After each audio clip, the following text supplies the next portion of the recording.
This way. Hey there, ladies and gentlemen out in internet land. This is your friend Charlie Hunter with the Reasonably Fine Art Talk. As usual, the great Betty Sue is down there in Austin, Texas, pulling the strings behind the scenes. And we have a wonderful, wonderful guest today, a dog named... Dog. This is Miss Mia and Mr. Jack.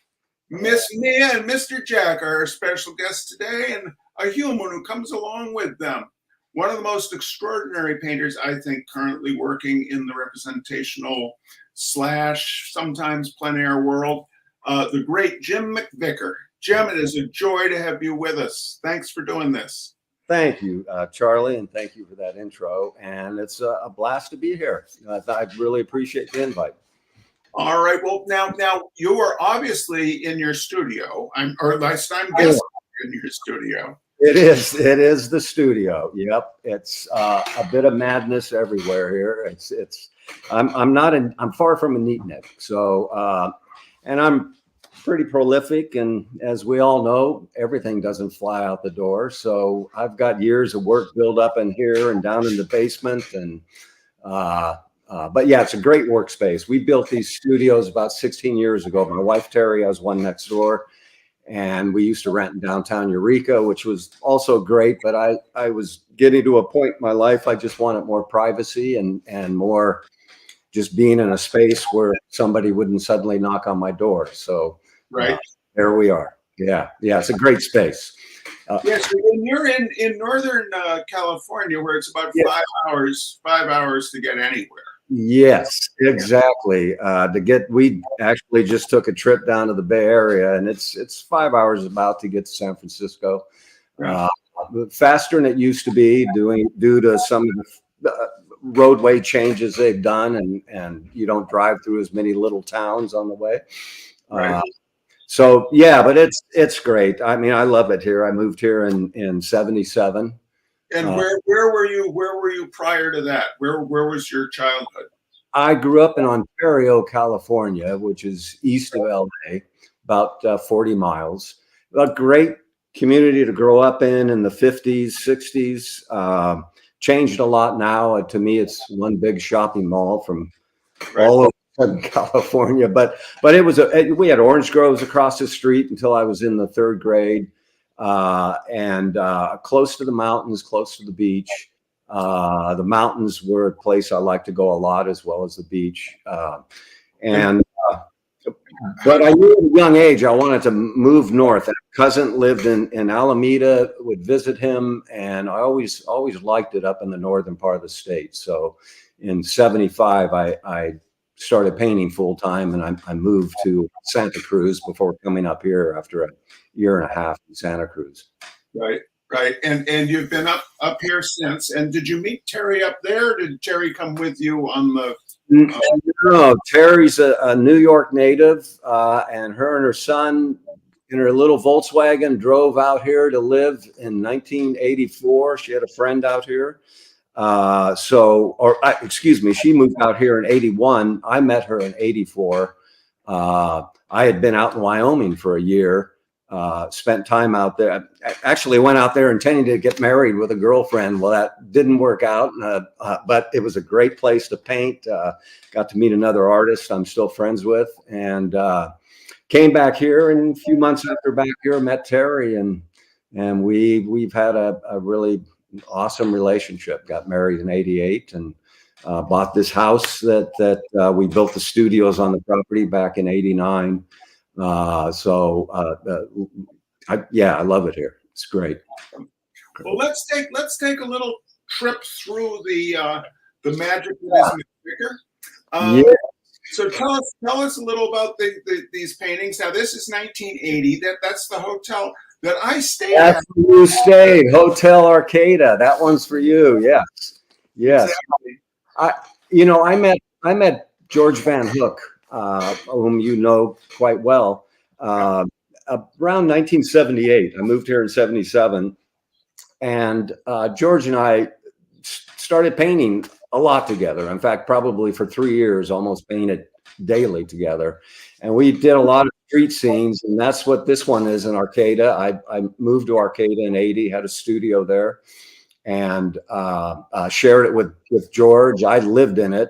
$50 a month is all I paid, so I didn't really need to make much money. It was, and I didn't, but I did a lot of street scenes, and so I felt like 1980, after painting full time for 5 years, was when my work really, to me, started to develop and kind of set me in the direction I've pretty much been on since then. Right, right. Well, yeah, I can see a lot of the brushwork in this Oh, is yeah. of what you do now, but you're certainly, I mean, it's still an early painting. Oh, yes, very much so. Yeah, yeah. But you know, the Hotel Arcata, ladies and gentlemen, is a wonderful place to stay. So I will say, for those of us who are a little bit gimpy, getting in and out of the bathtubs is kind of a challenge. But aside from that, I loved it because there's also that excellent sushi restaurant downstairs. Yes. So Yes, that was good. yeah. Arcata is a wonderful little community, and back then it was a blast. George and I had a great time painting all over town. I didn't know he lived out there. I got to have him on the show sometime. He's a He's wonderful. wonderful. He's a great, well, as you know, great guy and a great guest, and I think he'd be terrific to have on. And a little unfiltered. You never know what he's going to come out That's with. right. Oh my God, yeah. One time we're painting. I'm just getting to know George, and we're painting on the Arcata Plaza, and this young couple comes up and says, "Boy, do you guys get paid for this?" And I'm like ready to go, nah, no, not really. And George says, "The city of Arcata is paying us each 10 grand to paint the whole town." And I'm like, oh my God. That was wonderful. But yeah, George, he's one of my dearest, longest friends. And painters. Yeah. Next slide, please, Betty Sue.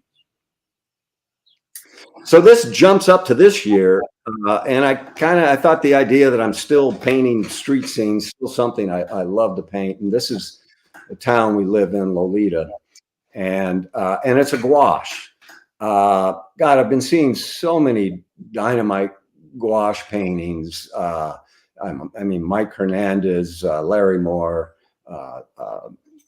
Scott Christensen, Terry Mura. I mean, on and on. And so about this time a year ago or so, I bought some gouache and jumped into it. I've done a lot of watercolor over the years, but I had a habit of ruining more than making them work. And gouache just suited my temperament so beautifully. I felt like I was working with oils in a lot of way, except the water base. And I love that matte finish of it. And so this is roughly 20 by 1620, and painted on location. Yeah, which is remarkably large for a gouache. Most of the gouache, that's what people tell me. I'm glad I didn't know that ahead of time. No, I see a lot of artists. I go, why do they paint so small with gouache? Well, you know, it dries fast, and the palette dries up. Up here with the moist climate, it hangs on a little more. But boy, if the sun's out and a little breeze, I got my spray bottle all the time going. So. Right, but you're enjoying it too. It really seems to be having quite a resurgence in our little world right now. It does. It does. I can see why. It's magical. I think I heard Larry say on your broadcast that all, if not most, of his plein air work he does anymore is in gouache, and I could live with that if I had to. So yeah. Now, one thing that seems interesting to me is it does not lend itself to edge work because it is so, you are laying the paint down. Yes. Yes, and you use a lot of edge work, and although I think I don't know if you've tried gouache, but I could see that working quite well for you. It scares me, but I did it back in the 80s when I was doing a lot of kind of commercial illustration. Right. I remember using it and liking it a lot, but when I've tried to be painting in it in recent years, I think I kind of psych myself out about it. You know, that I'm trying to swing for the fences whereas I should really just be letting it be. The thing I want to point out on this that I love about the way you paint is how you let it go into atmosphere in the center. You've got the big shapes on the left and the right, and then your stitch in the center is just a pure atmosphere. That's what grabbed me about this scene, and I also like just the simplicity of that big road that's kind of going uphill. Right. And yeah, up where we live here on the North Coast, lots of atmosphere. I mean, the coastal influence, fog, and just very atmospheric days, and so I've always loved that up here. And this was, I probably worked outdoors about maybe almost 3 hours on this, I think, and then did a few things back in the studio. And invariably, most of my plein air work gets some work back in the studio. Back in the studio. Yeah. Interesting. Next slide, please, Betty Sue. Oh, Jim wants to know if you've ever tried casein. I have not, but I've been seeing some artists using that, and it looks very interesting. Yeah. And Bev is asking, what is your favorite surface with gouache, and how do you display it? The illustration board, I find I've used watercolor paper. It's a little more of a struggle getting things to lay on that textured paper, but I like that as well. But the illustration board, I've used both Strathmore and Canson, is it? And I frame them under glass. And this is shot under glass. It's museum glass, so you really hardly get zero glare when you're standing right in front of it. Yeah, really. Yeah. So. Go ahead. No. You go ahead. Well, one thing I was thinking, I mean, there's the strange ghettoization of water media in gallery world. You can, if you paint it in oil, you can get more money than if you paint it in water media. My new solution is to pour in caustic on anything, because that makes it, you can charge the same as oil. Nice and shiny and looks like oil paint. Yeah, no, I'm happy. I show with the Hugh Skelly Gallery down in Newport, Balboa, and they've recently taken, I think, 4 of my gouache paintings, and then I'm with out at the Illume Gallery West with Jane, and she took a couple of the small 7x9, 9.5-inch gouache paintings for her magnificent miniature show. So I'm happy that I've got a couple galleries interested in them. So we'll see. Great. All right. There we go. Next slide. Another gouache. This is our harbor called Woodley Island Marina in Eureka. I mean, gosh, it was probably 79 when I first started painting the boats, and that was out there with George and our friend Curtis Otto, fabulous painter who's no longer with us, our great friend James B. Moore.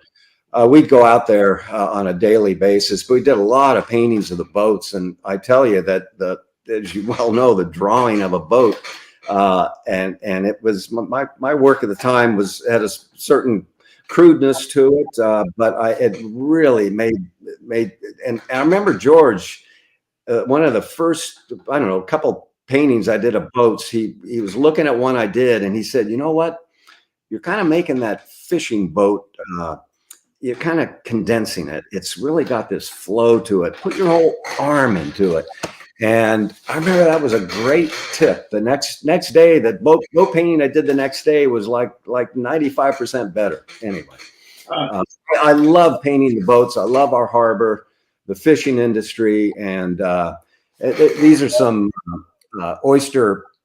I don't know if you call them fishermen, but oyster guys that go out and they've got their oyster beds out on the bay, and then they were cleaning them there and moving stuff around. That little bit of orange you see right about the middle of the painting, that's one of the guys standing there. It's an interesting composition, this, in that you've got the big land mass, and then the two connectors moving from the right over to the. I'm reading it from right to left, but right. But then those 2 connectors, or 3 connectors, well, 4 connectors really, because you've got the 2 bridges and the shadows of the bridge. And then all that calligraphic marks of the boats, which is just it's wonderful. 2 different two different worlds that you're stitching together there. It is. I mean, that's the parking area up on the right of the painting. And had it not had those ramps connecting it compositionally, I probably wouldn't have painted it. I would have avoided that land. But I like that, looking through that little channel. Yeah. And then the boats. I mean, they're there's a certain romance with them. I wouldn't get on one and go out in the ocean, but I sure love to paint them. So now Lily's asking, do you ever consider cold wax to protect your gouache and not use the glazing to frame? I've been told about that. I think it was Terry Mura mentioned that to me. God, I don't know. I might try it on one that I'm maybe not particularly fond of and see what it does. Right. I think it would work pretty well. I mean, it's a lot like when I say I put encaustic on stuff. Right. You know, I know Terry said to me, almost anything you put on it changes the look of it. And so I really like the flat, matted quality of the finished painting. But I'll try it sometime. I think I probably have some cold wax from 30 years ago that's all dried up in the jar. But right. I'm sure you can get some from Gamble, and they make little tiny. Yeah. I'll sell you some next time I see you. Okay. Or murals. I don't know what Lily means. UVL. Oh, Lily, take a little bit more time and write that out a little bit more, because I don't quite know what you mean. Anyway, so let's go on to yeah. This is one of my favorite places on earth. This is the Morris Graves, and I don't know if you're familiar with the painter Morris Graves. He passed away 20 years ago now, but he was really kind of considered, a Pacific Northwest artist. He lived all over the world, but the last number of years in his life lived here in Lolita up in the hills. And it's a natural lake, small, about 7 acres, created from an earthquake probably 200-300 years ago. Native Americans had, that's, I think, how they knew all this took place, was some of the information passed along, but it just sunk. It was all trees and they sunk. So it's got all this old growth and redwoods. This was an alder tree that was about as big as I'd ever seen one, growing right by the shore. It's unfortunately finally bit the dust, but it's a gray day, and I was just struck by that view through that tree. And I do a workshop there every September. I'll have another one this coming September. Been doing that for 10 years. It's probably one of the very few workshops I keep doing. I'm really backing off on doing those. So anyway, I really, this is one of my favorite paintings I've painted out there. Just was. So is this a plein air piece, or it's 36, all done out on location over numerous cities. Okay. And I probably did some studio work when I got back home, but yeah, all done on location. And I luckily kept getting these gray days, and I was able to work with it and work fairly long sessions because of the gray light. Right. It was afternoon painting. I think one of the toughest things for me, often, I always say this to people, is the background, and to me, in this case, the sky, or if I'm painting a still life, the wall, making that spatial thing work. And I remember I worked and reworked that sky quite a bit. And the sky is fabulous because it has that very slight gradation. Yes. It's so bright down by the tree line, and it works stunningly, Jim. Thank you very much. All right, so Lily says, back to the gouache question. Oh, varnish. I've heard about that too. That would be another thing to try and see what it works, how it works. Yeah. But like I said, I think if it changed the matte quality of it and made it look wet like it does originally, I'm not sure I would want that. I do really enjoy the matte quality. Yeah, I don't think it would. I mean, a good matte varnish won't. Oh, a matte varnish. Yes, exactly. Exactly. Yeah. So Matt Case is that compositionally, his brain is telling him not to put that tree there, but Jim skillfully places it to the side, and all of a sudden it's sort of adhering to the basic rules. But I'm going to say, Matt, the basic rules exist to be learned, and then you work outside the rules, but you work outside the rules knowing that you are knowing what the challenges are. The rules do exist for a reason. So Jim, talk about that. So yeah, you've situated the dominant vertical of that tree trunk a little bit to the left of center, but it's leaning to the right. Yes. It kind of balances to being center. Yes. Yes. And it took like the tree on the left side of the painting coming into that. I think in the beginning I didn't have that part up in the sky. I kind of ran it off, and I realized I needed something over there, and those branches coming in, and I don't know. I love that idea of trying to put something in the middle and playing with shapes, color, values that help balance it out and not keep the eye stuck on that image right in the middle. And I think things like this little water down here, these spots of yellow over here, these things tend to, the bare trees back here that have that kind of grayish yellow cast to them, those things help pull you through the painting.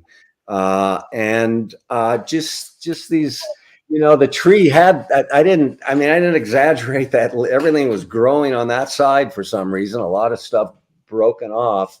And I like that. I could have filled this up with more branches or something, but I pretty much painted it as I saw it there with some enhancement. And this little spot of light hitting the one branch on the left, lower, very important. That like changed the whole feeling of it. I couldn't believe it when I put that on there, and I almost went, oh God, I can't, I got to blend that, or I got to do this. And the more I looked at it and worked with the painting, and and then the darker part of the trunk is running off of that. As I recall, that was where some bark or something had worn off. But anyway, that was an incredibly important part. And that provides. I mean, the things you mentioned of the on the upper left, the background tree, or the midground tree, that spot of light on that branch. Those things so counterbalance. They do the shape imbalance that provide. It's like a Calder mobile. It's like we're looking at a Calder mobile of a painting. Yeah. Beautiful work, Jim. And it doesn't take much. Had I done the brightness over here strong, it would have pulled things too much that way too. So I think that brightness in the sky. Anyway, stunning work, Jim. Thank now, you. Tamara says Dorland's wax keeps it matte. We're still the comment section is going crazy about gouache varnishes. Dorland's wax keeps it matte, but if you buff it, you get a satin finish. The darks darken ever so slightly. Demonstration board too. Okay. We're gonna by God, we're gonna do a whole thing on gouache and gouache varnishes. All right, next one.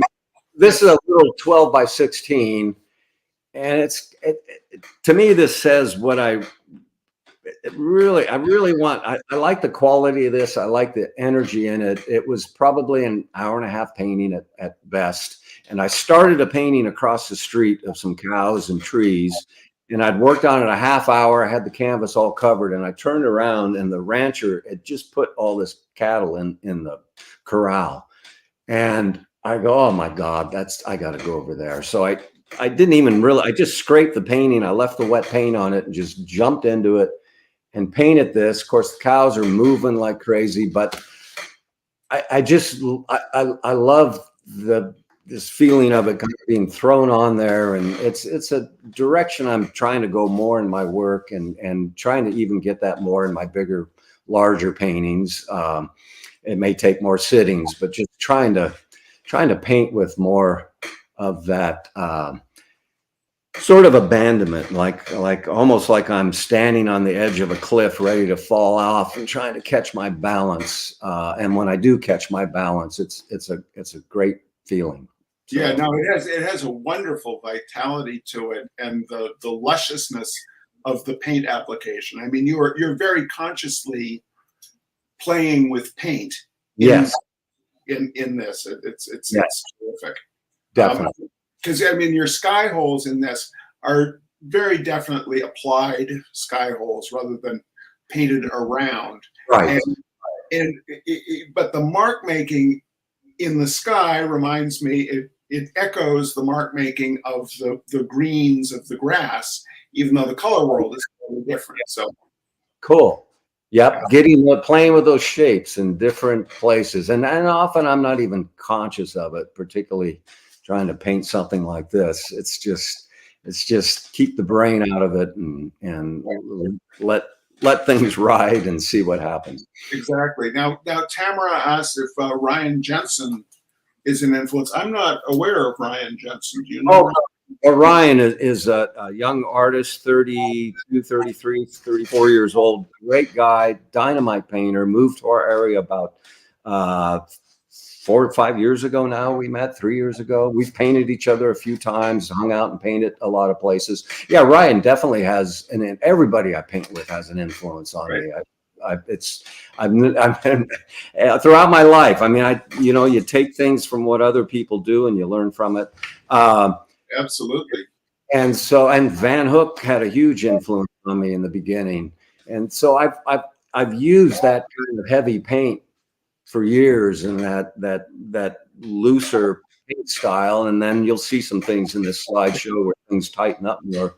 Yeah, I love Ryan. We're good buddies, and he's somebody that people should really watch his work. He's a powerful painter, powerful being, good guy. Great. Well, I just wrote his name down, and I'll be looking it up at the end of the show. So, next slide, please, Betty Sue. And speaking of getting a little bit tighter, in 2001, McVicker entered into his rather tight period. Talk to us. Yeah, this is a interior still life. This was my studio I rented in downtown Eureka, and I started painting still lifes actually in '83 a lot when I lived out in Wyoming and the weather was nasty.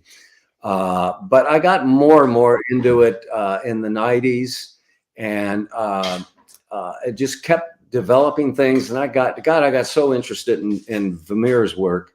That's a little Vermeer print back there on the wall, the red hat. So I loved his sense of space, the quality of light. And so that became a very huge influence on me. Fantin Latour, another painter that I was looking at a lot back then. And so I would spend probably a month working on a painting like that. It's 48 by 43.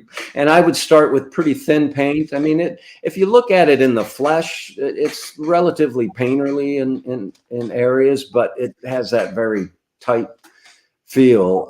I had a guy sitting in that chair at one time, and he had to go out of town for a few days. And when he came back, he was gone. It didn't work. I couldn't make the figure work. And I'm glad I took it out. It's more about this bromeliad and the space and light, so forth. Next slide, please, Betty Sue. Because I threw these in here. You, that's awesome. I just wanted to point out to people what a clever and unmannered, how one can pay homage and do it in a way that is a sly wink, but it's not mannered and uncomfortable. Can you flip back to the previous painting a second, Betty Sue? Previous painting? Yeah. I mean, by having that rug in there, you say, oh, yes, that is Vermeer. I didn't catch the Vermeer portrait on the back wall, but whenever I see a beautifully rendered rug like that, especially with the softness of the light that you've got going, Right. that absolutely brings those back. Oh, I studied his work. We saw, numerous premieres at different museums we went to, particularly DC, New York. But yeah, huge influence. I mean, I still love his work. I'm just kind of looking at painting a little, fairly different than I was back then. Right, So. exactly. So back, let's go forward again. And then next slide, please, Betty Sue. Once again. And yeah, exactly. And this is a bit later painting. That it's probably 14 years later than the one we just saw. This is in my current studio, and that table was actually sitting where it was, and I had brushes and paints on it and stuff, and I put the rug on it. Otherwise, the palette and all these things were sitting on there, and then I set that mirror back there. I was going to just paint it. I'm looking like I'm going to see it, but I was just going to paint the table, and I put the mirror back there and thought of the self-portrait idea. And I mean, I did call this self-portrait because it is that in many ways. It's the still life. It's me. It's the landscape painting I do. Yeah, and another rug. I do love painting those rugs. I go back and forth. I have a little bit of a love-hate relationship with them because they can be. It's a tedious part of the painting, trying to get what I want out of it. I want to figure out a way before I bite the dust. I want to figure out a way that I might deal with them in a more broadly painted manner and still get that sense of the rug. But right. Yeah. Well, one of the things I think is really interesting about your work is your recurring self-portraiture. Yeah. All the different ways you handle paint in those self-portraits. Yes. And how the artist, the figure in its surroundings is very important to the self-portrait. It is an integral part of the self-portrait. And so this is a particularly fascinating one, I think, to have. It really is. It is a true self-portrait. Yeah. It's not just a picture of the human. It's Right. things that go into making the human. Right. I've been doing at least one a year since probably 1975. And generally, I think I sent you a slide of one of them that was the latest one I did. I just turned 71 November 4th. So I tend to try and do them around my birthday. And I think I sent you the latest one I did. So we're getting to that. So, and Jennifer says, she was saying that she sees these rugs in so many of your paintings, and she always assumed it was the same one. Is it the same rug, or is it different rugs? Isn't it? No, I mean, the two we just saw are completely different rugs. I probably own about 15 of them or so, and I bought them over the years. One trick I found years ago, I asked the rug dealer, "Do you have an old rug with a hole in it or something you're not marketing out here?" So I've gotten some good deals that way. I've done a few trades for them. I've paid a lot for some that I like, but yeah. But there's probably 4 or 5 of them that I like most and use most. Well, don't get any paint on them, Jim. They got paint on them. Paint's on everything, including the dogs. Yeah, and Tamara's right that the rug leads the eye into the whole activity of the painting. Absolutely. Yeah, I used to hang the rug on the wall and run it over the table, and so I'd have this whole pattern everywhere. And one time I tossed a rug on the table and I went, God, I like that. So I tend to more deal with them where they've got some folds now. I just like that feeling better. Cool. Next slide, please, Betty Sue. Now here we enter your Renoir period. Well, this is a relatively new piece. It was painted this summer, and there's Terry off to the side. That's our walkway going up to the front door. We have these beautiful buff beauty roses lining the walkway. And then to the right is our fairly large flower garden. And I'm always trying to, I've been painting the garden since we bought this place because there was one here. And I always try and find, hopefully different ways I can approach it, different angles with it. And it's a surprise every year. Things grow and come up different. And we haven't been planting as many annuals. We've had a water issue at our place. We have a well. So the last 2-3 years, we've avoided planting annuals, but gosh, our perennials come up. They just keep filling us with beauty. So, and so was this painted on site, or was this? It was all painted on site with a bit of studio work. It's late in the day in late May or June. So the sun is setting, and that's a palm tree back here, and it's picking up a little light over the top of those roses. But I love that very quiet, soft light. No light on the except the reflected light on the walkway. Right. Now, Judy has a question about rugs. Says today is the day of gouache, varnishes, and rug questions.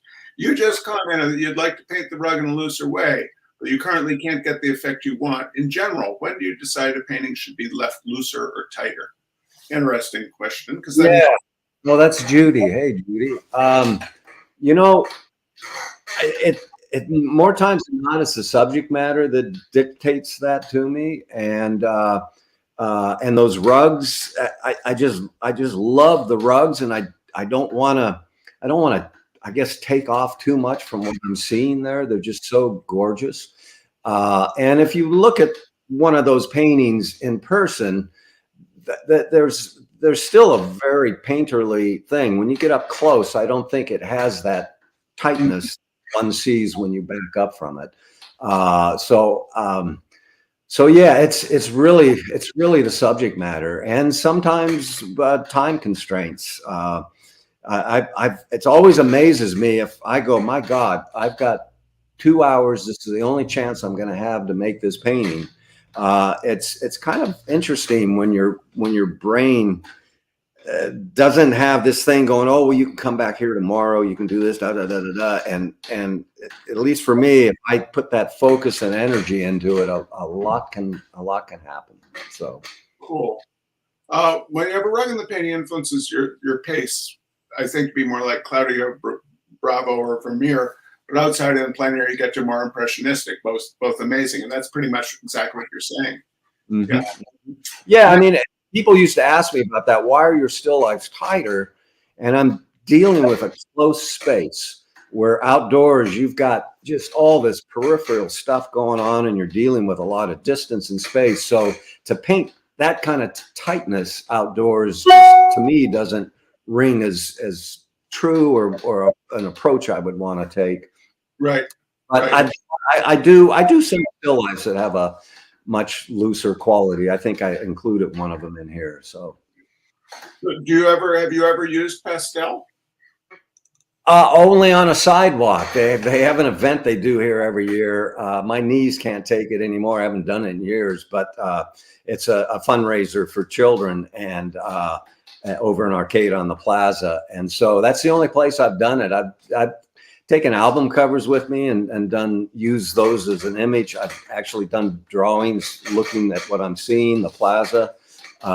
So yeah, but I've never done it on paper, just on the sidewalk. That's good fun. Next slide, please.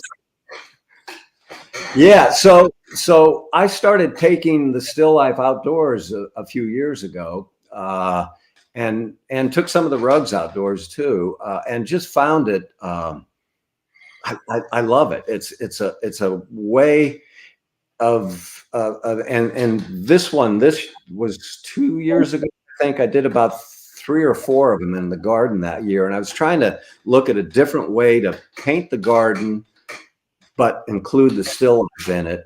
So this is backlighting. This is early in the morning. Some begonia. I grow begonias every year. I grow amaryllis that I like to use in still lifes. And I had a blast painting this, and it's a direction I know I'll keep doing with the outdoor still life. I read this. I get a Vermeer reference in with the red of that, the third begonia. Oh, cool. That red took a lot of. I painted it and went over it and painted it because to get that red the way I wanted it, and I'm glad you see that. Yeah, there's that red hat. Right, exactly. I mean, and beautiful work, Jim. Beautiful work. Next slide. The diversity of your painting style is very impressive. Yep. Oh no, Jim is astonishing. So, and Judy says for years Jim has answered her neophyte questions and has made her a better painter. Thank you, Judy. This is it's not the best image of it. Some of the other images were I had a professional shoot them. This is something I just shot with my iPhone, but this is one of our rhododendron bushes and brought it inside and set up on my table. And what you see in the background is the wall. And I have skylights, and this time of year, the sun is hit. When I painted this would have been probably May. The sun is starting to hit the wall. And so I was using that idea of the sunlight hitting part of the image in the painting and trying to think of it more almost as an outdoor painting, even though it was indoors. And so this has a much more painterly approach than the other still lifes we looked at. And I like working both ways, really. I sometimes say I'm never going to paint one of these larger still lifes. It takes forever. And then next thing I know, I'm set up doing one again. Exactly. Never. So as not to put words in your mouth, I would like to hear you've several times said painterly, and I believe I know what you mean. I know I use the term. Yeah. How would you describe what you mean? I basically, to me, describe painterly is where when you look at a painting, you obviously know it's paint. There's no question about it. And there's textural quality. There's a loose quality. There's beautiful edges. There's just this pigment that, it doesn't. It's not that it has to be thick pigment because there's painterly watercolors. But it just has, to me, you get more of the feeling of the movement that the artist was doing. And it doesn't have this sort of, where you're trying to get everything just perfectly placed. Right. The hand of the artist is very inseparable from the totality of the painting. Yeah, exactly. Next slide, please, Betty Sue. That's my buddy Stock Schluter. So I just say a little bit about these. This is 30 by 24. I'm working. I have a show next July at our local museum, Morse Graves Museum of Art in Eureka. And 32 years ago, I did an exhibition at what was then called our Humboldt Cultural Center, and I painted. I painted the show was called 2525. I painted 25 artists in their studios. I don't think I did any of them outdoors at the time. And then each artist hung one of their pieces, or if it was a sculptor, their piece was on the floor with my work. And I started thinking about that again last couple of years. And so I've painted 12 of them now of local painters. I'm going to do a couple sculptors too. This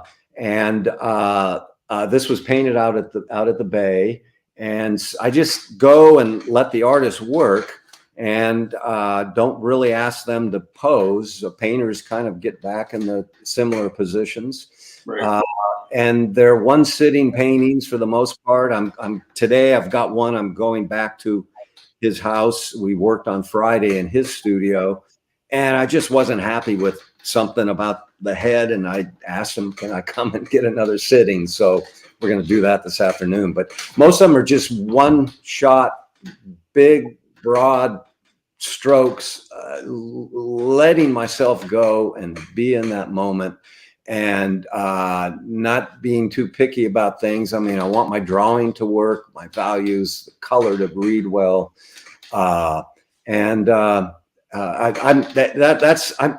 hugely excited about doing these. I have little interest in a lot of and other things at the moment in terms of what I want to paint. Anyway, I'm really enjoying it. And this is one I did of stock, 30 by 24. And yeah, now I'd like to ask a little about the red boat form because that's very dominant. It is. But you've got little spots of red throughout. I do. I mean, I actually toned it down when I got it back in the studio. It was more intense when I first laid it in. The red boat was there, and I just love that relationship. But there are bits of red there and back in here, and it's dominant. But I feel like it helps pull you through stock and into the. It's gutsy and it's fun, and you know there's certainly the red in the flesh tones of the painter, and then the brightest red is that dot above the red form of the book. Yes, right, exactly. And that I there were some out there, but red buoys and stuff. I added more because I felt like I needed to get, after putting that red boat in, I needed to get more red out there. And I kind of picked up on the red down in the ground a bit too. And yep. Oh yeah, no, when you start, that's one of the joys of looking at painting that is as intelligently put together as yours is. Everything is there for a reason. So if you do it, I mean, you can certainly just view it as a kind of California Impressionist, you know, a portrait of this painter. But if you can have the fun of how is this artist tying a nominally out of place red element into his painting. Oh, he's got the brightest dot of red above it in the far background, the red on the white boat over there, the red in the foreground. In all four corners, you've got red playing a role, and then you've got the red in the figure, and then there are warm reddish tones in his white shirt. I mean, it's so much fun. It's so much fun to look at. And when you see it in person, the paint quality, the thickness of the paint on stock himself, his shirt, his hat, pants, tends to give that, I think, even more presence than what the slide does, the JPEG. Cool. Yeah. Next slide, Betty Sue. And this is the one I did of Terry for the show in her studio. I spent more, I think we did 3 short sittings on this one. And being, we both lived together here and having the studio together, it was a great way to be able to spend more time on one of the paintings. And again, I mean, I kind of shoved all this stuff off to the left, but I felt like that one large easel in the background kind of takes you back in. Her hat that she so often wears has this real dominant presence in it. But in this piece, I was really thinking about different shapes and color, and that yellow in the back over the window is actually an old plastic tablecloth. Oh, and I really liked the glow of that yellow. And that I bet I painted that 4 times and scraped it down and trying to get, because I kept having it too warm and hot, and it just, so finally cooling it down enough. And this one I had photographed by Joseph Wilhelm, who does a lot of photos for me. So it's got a real nice quality of what the painting looks like.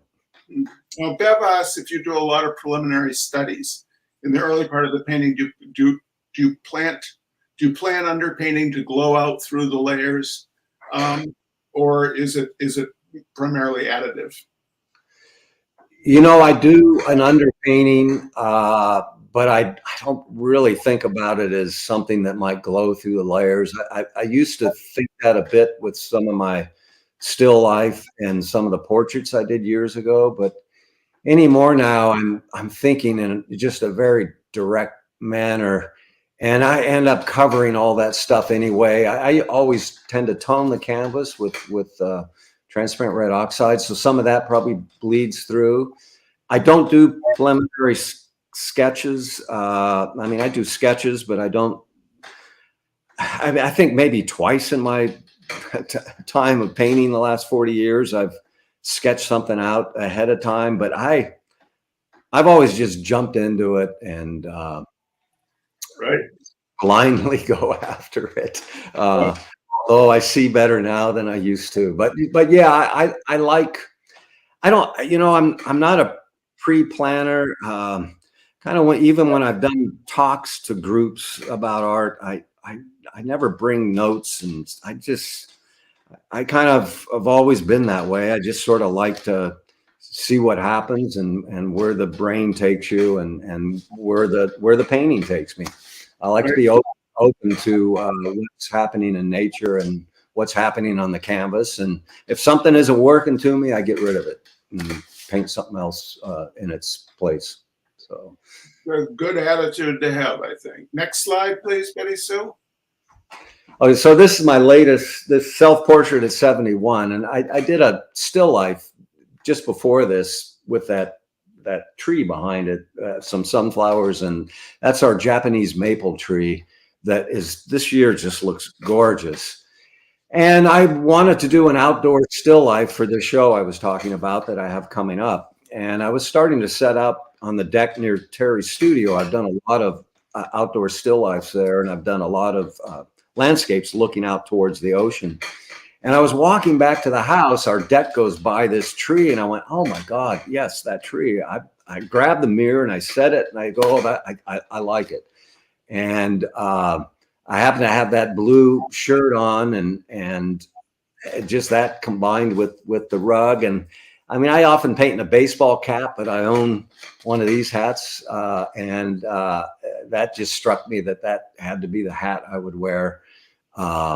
So this was a lot of fun. It was one sitting with a little bit the next day, and then kind of working in the studio to pull some things together, and a lot of memory stuff with the tree behind me, because I in the 2-hour time period where the light really switched, the tree had changed a lot the way the light was. So, but yeah, and that's very broadly painted and. Right. But you know, the way you do the light and the shadow around the neck and face, that shadow over on our view, the left-hand side, Right. that just so focuses the eye on the face, the shadow, and then the band of light on the hat. Cool. I think it works so well. And then the tree, if you're concentrating on that aspect of the figure and the light hitting the shirt, the tree just explodes in the way that we actually experience seeing a tree. You're not obsessing about exactly which leaf is which leaf, but it's the sense of light. I mean, it's masterful. It's a masterful painting.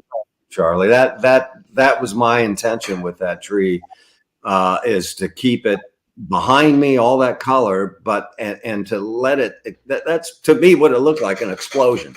And I just wanted that energy back there, and a lot of it, I mean, I didn't nitpick around. I was really putting the paint down and trying to make that work. So, and the sky was really higher, but that was one of the things I did the after the fact, is I brought that sky down into it. And I think that was an important element up in that right.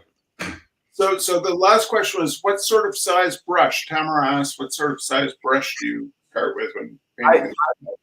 I use primarily I like Robert Simmons brushes. They're bristle brushes, and I use primarily a 6, 8, 10, a 12, sometimes a 4, but I ran out of them and just found my 6s worked just as well. And then I have some hardware brushes that are a good inch or more, that they're made in China. They're a cheap brush, but I love those for pushing a lot of paint around or softening an edge or something when the paint's wet. But primarily 6, 8, and 10. And then I got some little pointed brushes that I like a lot for little small marks. The brushes. I've got a couple of those that have the long hairs on them. I like those for a nice fluid stroke. So, yeah. Cool. Next slide, please, Betty Sue. This is, I threw this one in too because this, I don't know if everybody know, probably everybody does know this one. This is Hopper's, final painting of him and his wife Jo as two comedians, and the love with which you depict Terry in your paintings, and the affection with which you reflect upon yourself in your paintings reminds me of the kind of stunning humanity of this Hopper piece. Because the next slide, please, Betty Sue, is the final slide in your slideshow, and to me, it's so when as soon as I saw this painting, it reminded me so much of that Hopper painting. Wow. Wow. It's so human. Yeah. I think it is. I love the fact that you called it Laughing Self and the beauty of all the paint going on behind you. But that's my read on it. I'm not saying. I love that, Charlie.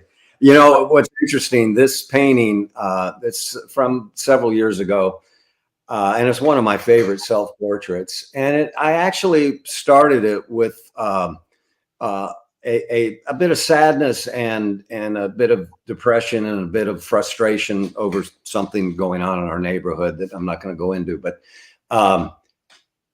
and I was looking at myself in the mirror, and that's what I wanted to paint. And then I laugh at myself a lot. I think we need humor in this life. There's so much intensity and sadness and so on and so forth. And love and humor are so wonderful. And I started laughing and I went, oh my God. And so I carried that expression. I would just start laughing out loud and try and get that expression. It was all done from life. And I started it over. I do these things where you do palette scrapings on a canvas, and I'll let them build up and build up. And I've done quite a few paintings over the years that I paint on top of those palette scrapings. And again, that's what this was. But then I enhanced it with design and color. And there's a lot of little birds in there. Somebody counted one time how many were there. They just started happening, and I just went with it. So. I mean, I've always really loved abstract expressionism, and it was a type of work that influenced me a lot years ago. And I like it when I can carry some of that into my work. I think that combo of realism and abstraction is pretty exciting, and I want to pursue that more. So anyway. So it's a wonderful. I think it's a wonderful painting, and. It just knocks it. Your work just knocks me out. I think you're really one of the best today. Can you make our heads really big? Can you make our heads really big? Yeah, there we go. No, it's such a joy and an honor to take this walk through your work and hear your take on these pieces. I just you do magnificent stuff. Now, is there a book of your stuff anywhere, or how do people learn more about the magnificence that is Jim McVicker? Well, my website. I am in several different publications. A couple of Northlight books. These are group type books where they do a thing on landscape painting. Gosh, Charlie, I'm terrible with keeping those things in my mind, and I'm kind of one of these people that when something happens, it happens, and then I focus on going forward. But I think things can be looked up on Google, I'm assuming. But I have great intentions to do a book. Okay. And already set a folder aside on my on my desktop with probably 120 images in it, and I'm going to try and narrow it down to about 60. And I'm going to write it. I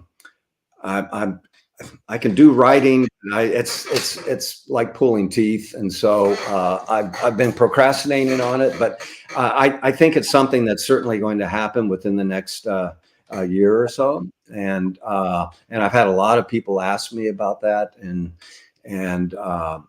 I've got some money set aside to produce it, and so that's what I'd like to do. That's in a public. Enough. Jim has a film about. Oh yes, there is. Thank you. Somebody, there is a way of seeing. It's a 30-minute video shot back in 2007 or 8, and it was a friend of mine had a friend in Norway, and he showed his friend my work, and his friend said, "Hey, if you guys fly me to Eureka, I want to do a film about Jim." And that's how it all happened. And he shot a 12, 13, 14 hours worth of work and edited it down to a really nice half-hour video. And that's on YouTube, available for anyone to watch. I had a whole bunch of cassettes and gave them out, sold a number over the years. Awesome. There's also a fun painting of me doing a watercolor of my friend Ken Jarvala, a portrait of him, and it's a time lapse, and that's on YouTube. And it is R-rated. Ken had a good time giving me a lot of crap while I was painting him, but it's fun to see this painting develop. It's an outdoor portrait, and people like it. Some people are insulted by the language, but there it is. Well, tough shit. All right, Jim. Thank you so much for joining us. I appreciate that, Charlie, and I'm a big fan of your work. Always love seeing it, and I've really enjoyed being in some of the events together when we've done that. And thank you, Betty Sue, for operating behind the scenes. And thank you, Betty Sue. And thank all of you out there in internet land for joining us each week. We'll be back next week. Until then, you take good care, and we'll see you. Bye-bye.